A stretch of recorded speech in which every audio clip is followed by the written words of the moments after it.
Hello. As you guys know, I am celebrating my 6-month anniversary of my big move to Rochester. And when I moved here, I looked for an apartment. I did it on air. I signed a 6-month lease. That lease is up, and so I need to find a new place to live. It's a challenge, to say the least. And are you considering the park? Well, what I did the other day, actually, is I called up my friends at the Nature Awareness and Survival School, okay? Paul and Sean, and I said to these guys, what would you do if you were me? And they said, well, you don't want to know what they said, but anyway, they said, why not just say goodbye to the indoor living experience and say hello to the outdoor living experience with a debris shelter? And a debris shelter? I've always wanted to live in a debris shelter. Actually, some people have been to your apartment. They would actually call that a debris shelter. Some people would call this an improvement on my current living situation. Anyway, my landlords are listening and I'm being evicted. Anyway, so we're building the debris shelter this morning. This guy is Sean. This guy is Paul. I guess the first thing I want to know is, why do you know how to build one of these, and is there something wrong with you for knowing that? I mean, you think I was evicted previously? Well, I don't know.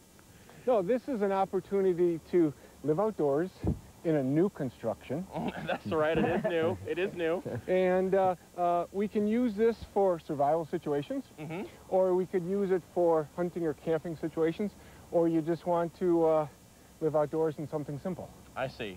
Get in touch with Ralph Waldo Emerson. That's right. And so, tell me exactly how we are constructing this thing. Okay. It's built much like a roof of a home. It has a... Built much like a debris shelter. Yeah. It has a long ridge beam across the top, which is the length of your body with your arm extended. Then it has all of these... Because I love sleeping like this. Yeah. Well, you may need to. Okay, yeah. Like if you're held up. I see. And then all of these coming off through our rafters, and they are going to support our building materials stacked up on the sides, which are leaves in this case, and they will act both as roofing and as insulation. I see. And already I've made your bed inside. Aw, you are so sweet. Yeah, Thank you. Nice. My mom's going to send you a letter of thanks. It's nice and thick and warm and cozy.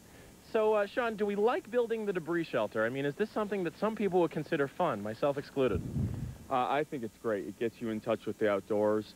One thing that's really unique about the debris shelter is no matter how cold it is out or how hot it is, it stays the same temperature inside, your body temperature. So, you know, if you're walking along the woods and you get lost and you need someplace warm to stay, you build one of these and you're nice and toasty. Wow. I see. How many debris shelters have you guys built?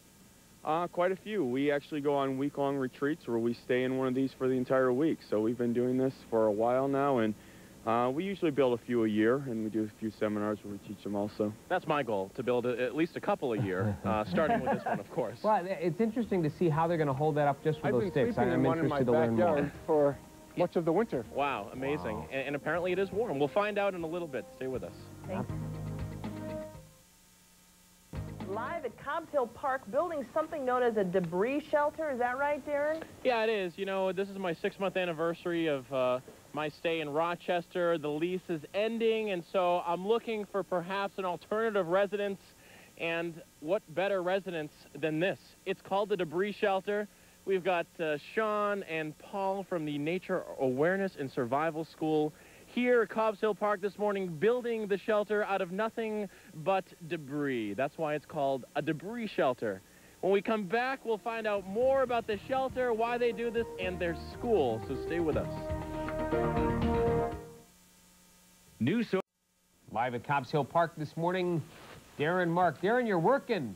That was the first piece of debris I picked up, actually. Well, look good because you did it at the right time, just as we came out to you. Yeah. Thanks. Oh, perfect. Yeah, I know. As Doug is fond of pointing out, I'm the Bob Vila of the show. That's right. The guy that does absolutely no work but pretends like he knows what he's talking about. Supervises, yeah. All right, we are here with the two men that run the Nature Awareness and Survival School. On the left, we have Sean, and on the right, we have Paul, and this is their debris shelter, and they claim not only do they do this regularly, but they actually enjoy doing it, which I don't understand personally. You're not an outdoorsy kind of guy, huh, Darren? No. camping for me is like staying in a cheap motel. But anyway, so, guys, tell me about the Nature Awareness and Survival School. What is it, and how long has it been up and running? We started about a year and a half ago, and it was our chance to share some primitive skills, some outdoor skills with the public. And Sean, you were telling me the goal of this school is to teach people how to survive in nature without anything man-made. The idea is to be able to walk out with whatever you have on now and survive. Making your knives, collecting your food, making your shelter, getting the water. Everything you need can be attained from the wild. And just knowing how to do it is the important part. Are you okay? No, you are okay. This Yes. is just something you enjoy doing. Yes. I don't understand it personally, but, you know, it is pretty cool to be able to survive in the outdoors without anything man-made. The debris shelter has come about over the last 20 or so minutes. We built the frame out of sticks. Actually, they did, and now we're piling leaves on top of it, hence the debris. As I mentioned earlier in the show, this is the 6-month anniversary of my big move to Rochester, and I signed a 6-month lease on East Avenue, and I'm thinking about my options at this point. One of those options is moving out, so I brought my realty agent with me, Sheila Walsh with Sheila Walsh Realty. The market at this time, would you say it's a good idea for me to stick out another 6 months, or do you recommend moving out into nature, living in the debris shelter? I'm not sure I would want to survive in that. But anyway, I don't know about recommending you to move out. Right now, the market is a buyer's market because the interest rates are low, but also it's a seller's market because they don't have a lot of competition. So it'll be hard to find a place. I mean, you can't do it immediately. So if you move out tomorrow, you might be sitting on the curb for a few days. Or in the debris shelter. I mean, if I do move out tomorrow, what better way to make that transition than to move into nature? She's saying do it. We'll be right back in a minute. I didn't think. Right there. How do you get in there? You crawl in, actually. You do some stretching exercises. And, And it's your body heat that keeps it warm. well, Right? apparently so. How hot did you say it's in there once, you know, you pile all the debris on top and you actually get inside? About body temperature. All right, that's pretty cool. This Kind of is- like your igloo. Yeah, kind of like the igloo. Some people are going to say, you know, you actually enjoy this. You have a penchant for living outdoors. It's not true. It's all in the name of ratings. Anyway, this guy and that guy are both from the Nature Awareness and Survival School. They are teaching me how to build a debris shelter. Coming up next, I'm going to climb inside this bad boy. Wow, it's all done, huh, Look at Darren? that, a debris shelter Yep, my very own debris shelter. The lease has expired. on the debris shelter.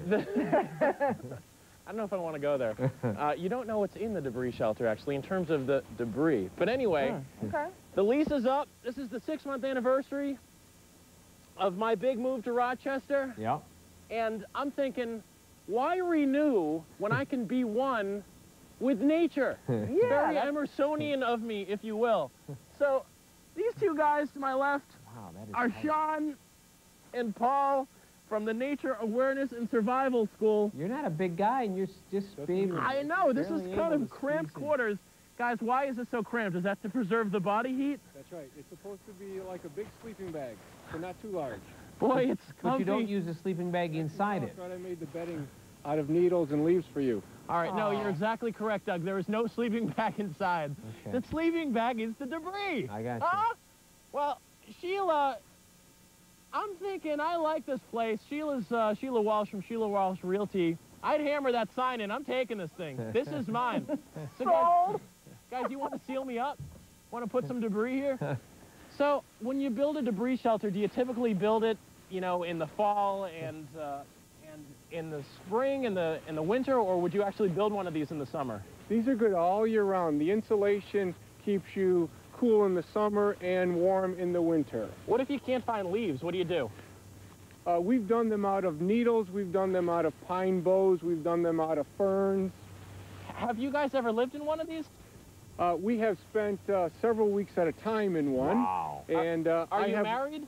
We are married, but not to each other. It's a good thing. Not that there's anything wrong with that. But I mean, do your wives think you're nuts, or are they okay with this? Sometimes we make them big enough for 2 or 3 people. Really? Wow, there's a party going on. Yeah, yeah.